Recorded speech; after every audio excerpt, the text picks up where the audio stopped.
Hey fellow realtors and tech junkies, it is Tech Tip Tuesday and I've got a quick tip for you right after this.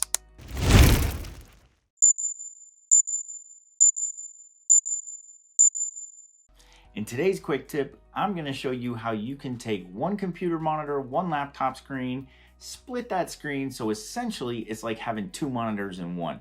Let's take a look at how to do it. All right, so I am in Windows 10 here, and this will work for Windows 7, Windows 8, and Windows 10.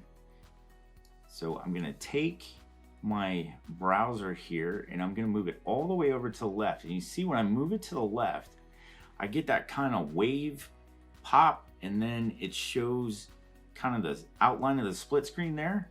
So once I drag that over with my left finger on the cursor, and I get that pop, I'm gonna let go and it's gonna fill up that side of the screen. All right, so on the other side of the screen here, it shows me all of the available windows and applications that I have available to choose so that I can put that on the other side. So I'm just gonna go down here to Word, I'm gonna click on that and it pops right up.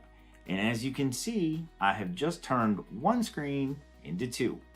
So I hope you enjoyed that quick tip. Hey, if you're getting value out of this channel, please consider subscribing, ding that notification bell to be notified when I upload new videos. And remember, as always, have fun and explore the technology.